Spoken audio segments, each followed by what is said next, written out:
What's up, y'all? This be your boy Scotty, and you're watching my review of The Real Housewives of Atlanta, Season 5, Episode 19. What is up, y'all? As y'all can see, I'm back with the old camera today. I did not pull out the new one today simply because when I tell y'all this daylight savings time is really fucking me up, and it's like after 1:30 in the afternoon, and I'm just now doing the motherfucking video, so if I did it with the new camera, I would, have to go back and edit everything, and then it was going to take at least an hour to finish editing, and then it was going to take, a minute. So, no. If I would have did the video early this morning like I wanted to, I could have got the video done, then I could have edited, and then waited for like an hour, probably could have, got some sleep and hit, in between, woke up, the video would have been done editing, and all I would have had to do was upload it to YouTube. But since it didn't pan out their way, you know what I'm saying, I'm just gonna go ahead and do the video now, because I wasn't gonna do this video right at this minute, because I was in the bed and I was like, you know what, I'm just gonna put Love and Hip Hop and Real Housewives of Atlanta on the same video. But then I was like, no, I don't want to start slacking again, so I'm just gonna go ahead and get them the video that they want. I only got down 8 important notes that I want to discuss. This episode was pretty much was pretty good for the most part. It was one of the better episodes of the season. Maybe it's because the show was coming to a close, you know what I'm saying. And don't think I did not see y'all comments up under my last videos about me reviewing Married to Medicine. I don't know if y'all know, but I was out with friends at the time that Real Housewives of Atlanta was coming on. So Real Housewives of Atlanta was already programmed into my DVR. I did not see Married to Medicine, but I am going to try to check it out. And if I like it, I will be reviewing it. I'm going to have to catch the first episode when it airs again. So what I'm going to do is I'm going to set it out. What I'm going to do, if I like the show, I'm going to do a review on it on episode 1 and 2, and then work my way on up just like that. So I hope that's okay with y'all, because I did not see Married to Medicine last night. However, let's get into Real Housewives of Atlanta.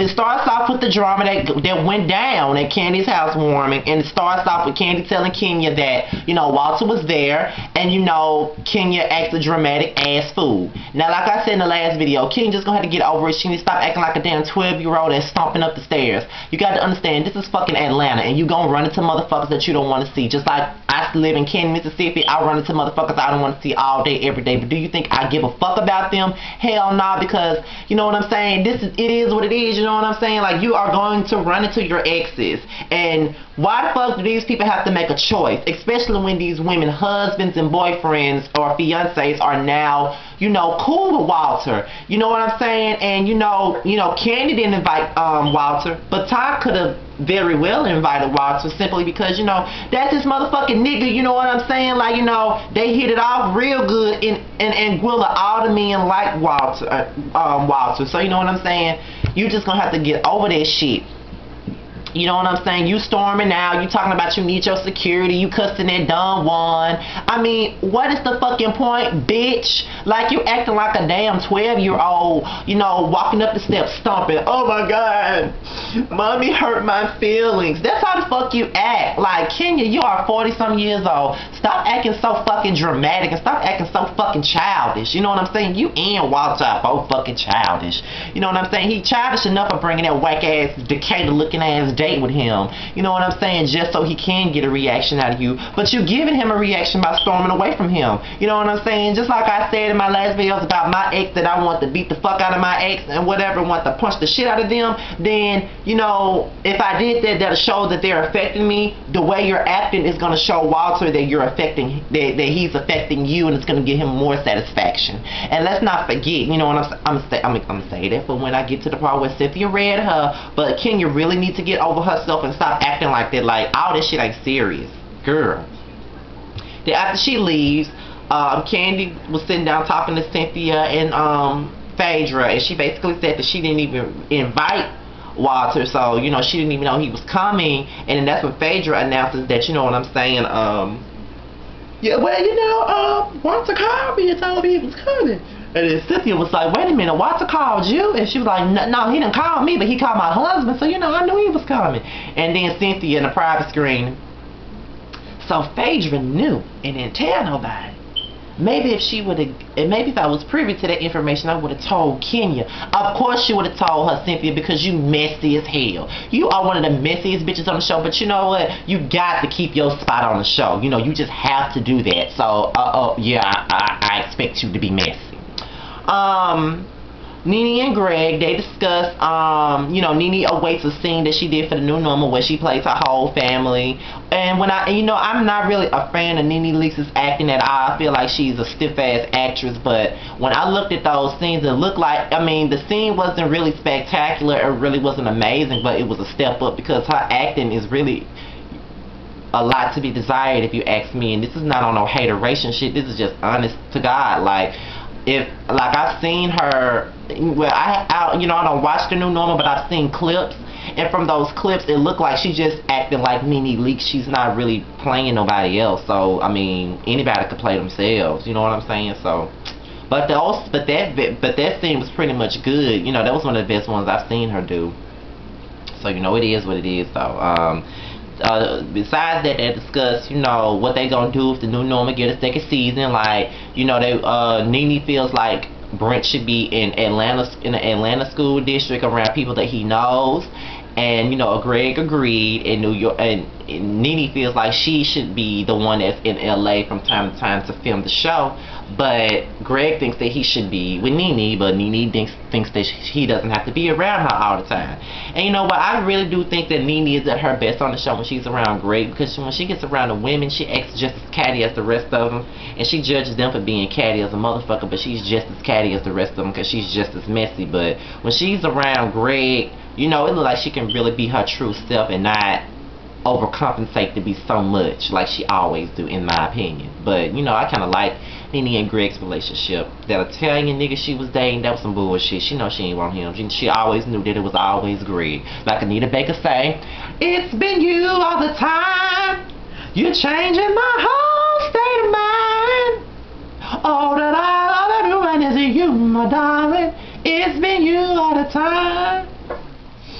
There's somebody turn on the light. You're not my submission, boy. It's been you all the time. That's for you, Nene and Greg. So Kenya and Lawrence comes to bar one, which is, you know, Cynthia and Peter's establishment, basically, and they sit down with Cynthia. Now Cynthia basically gives Kenya the damn rundown and basically lets her know what's real and what ain't. And this is the only time really this season that I really just was living for Cynthia, because let me take that back, because I was living for Cynthia at the beginning, but now she just seems so messy. But yeah, she basically told Cynthia, you know, you said things about Walter too. You know, you basically said that Walter was gay. You said a lot of things about him. So you know what, you need to stop acting like that. You need to stop, you know, being dramatic and, you know, handling the situation so fucking wrong. You know what I'm saying? Like, just handle your shit like a woman. Do what it do. You know what I'm saying? Basically just letting her know that she needs to get over it and need to grow up and stop acting like a childish ass bitch and stop being so dramatic at the wrong time. And she was basically telling her the truth. Even though Kenya didn't want to hear it, you know, she knew that it was the truth. You know what I'm saying? Everything that she said was the motherfucking truth. And I just feel like she needed to hear that. Like, somebody had to tell her that she needs to stop acting like that, because it's not really all that serious. Like, stop acting like that. You know what I'm saying? So Cynthia basically told Kenya what it was. She was being a true friend, or friend of me, or whatever she is to Kenya, and basically told her what she needed to hear. And that's what I appreciate from Cynthia. She told that bitch what she needed to hear, because all the other shit wasn't necessary.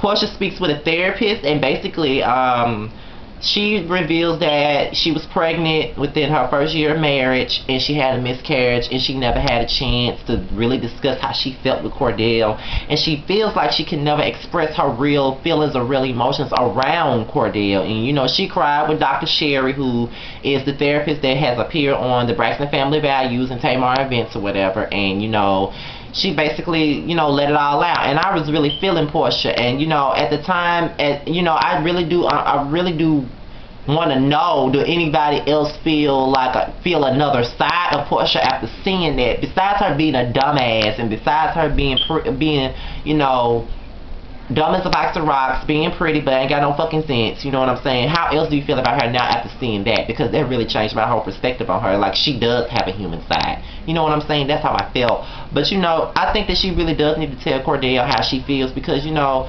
Cordell really do be you know, just dismissing her feelings about a lot of things, and I'm glad that she's taking the steps to go to a therapist to talk about. Kandi wins an adult industry award. Now, let me tell y'all, while I was out with friends, I was on Twitter while people were going in on Kandi for crying and she won the award. And everybody was like, well, why the fuck is she crying and she won a damn sex toy award? Well, look, bitch, let me tell y'all, this is a business thing. This woman wants to get on the cover of Forbes one day. This is a big ass industry. She's making a whole lot of motherfucking money off this shit. She's always wanted to be an entrepreneur. It's not about the type of award she won. It's about the fact that she's winning awards, she's making money, she got this big ass, you know, sex toy line. That means that there's a lot of doors that can be open for Kandi business-wise. Like if she can do a motherfucking sex toy line, she can do a whole lot of shit. The motherfucker can write a book. She can probably come out with something else. Like, I mean, shit. If I was Kandi, I'd take that as a motherfucking opportunity to come up with something else. You know what I'm saying? Like something else that'll give me a lot of money. Something else that'll, you know, give me some awards. You know what I'm saying? That's why she crying. You know what I'm saying? Like she never thought that she would make it this far in the business and be such a big entrepreneur, and that's what I think. That's why she was crying for it. I mean, get past the fact that it was a damn sex toy award. You know, stop being so fucking judgmental. Just stay prayed up, and that'll get you by. Okay, so Kandi and Todd discussed their future, and Kandi basically discussed the fact that she hasn't really seen her mother in a minute. She basically says, you know what I'm saying, that she feels like her mother has been very distant from her. She feels like, you know what I'm saying, that, you know, at some point she's going to want her mother to live with her, but Todd doesn't want any, you know, his mother or her mother to live with him and Kandi because of the simple fact they're fresh in a relationship. And y'all, really, who would want their mothers living with them and y'all just got in a relationship? You know what I'm saying? Make the decision on down the line. So then they discuss, you know, prenups or whatever. He said he didn't have a problem with it, but it's all about being fair. And, you know, after Kandi heard his side and his point of view, you know what I'm saying, she was like, well, she understood that, but she doesn't want to be stupid either. So I understand why you want to protect yourself. Kenya and Phaedra shoot their workout tapes. I really don't want to talk about that, child, but all I got to say is Phaedra look like a damn green bean up in that damn suit that she was wearing for that damn workout tape. And honestly, I can't take neither one of them seriously as a damn workout person. To be honest, I would rather like Phaedra not do the video and Apollo do the video. For reasons other than what you think. I think that Apollo should do the motherfucking video simply because he's obviously in shape. You know what I'm saying? Like, he's obviously in shape. He obviously works out. You know, he could obviously train somebody if he really wanted to, since he is in shape. Why can't he do the video? Because Phaedra don't know. No, ma'am. Kenya, I could understand that, but I just don't like that bitch. So, therefore, I don't want to see no video from her. But, you know, it does look like Kenya's video was way more professional than Phaedra's. It looked like it cost more money than Phaedra's. Phaedra's look more fun. Kenya's look more serious. I don't give a fuck because I ain't buying either one of the workout tapes. Nene and Greg discussed getting back together again. They, you know, they talked about how the divorce changed them and how it gave them a break from each other, how they needed to break and how they had to think about things. And, you know, they're just in love with each other. Just in love. And, you know, they talked about everything that has went on with them. And, you know, Nene, you know, Greg says, will you marry me again? And Nene spit out her food or whatever. And, you know, they laughed and talked about it. And Nene was like, well, if Greg want to propose to me again, he ought to get on that knee and give me my ring. So that was basically the end of Real Housewives of Atlanta episode 19.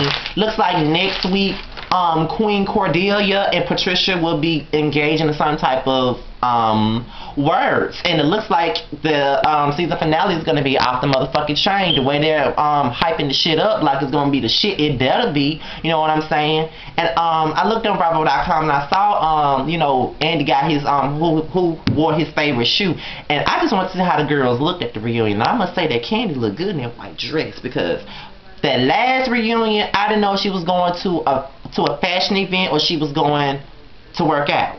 So Kandi looks like she was doing a damn thing for the reunion. But other than that, Love and Hip Hop comes on tonight, so be sure to look out for my Love and Hip Hop review tomorrow. And the Real Housewives of Beverly Hills finale and reunion is coming on tonight, but I don't know if I'm going to do a whole review on it because I've been stopped reviewing that show a long time ago. But As far as Married to Medicine, please let me know when it comes back on so I can do a review. Well, if I like it, I'm going to do a review on it. And from the looks of it, y'all saying that's my type of show. So we'll see about that. But other than that, I'm out of here, you guys. Talk to y'all tomorrow. Peace.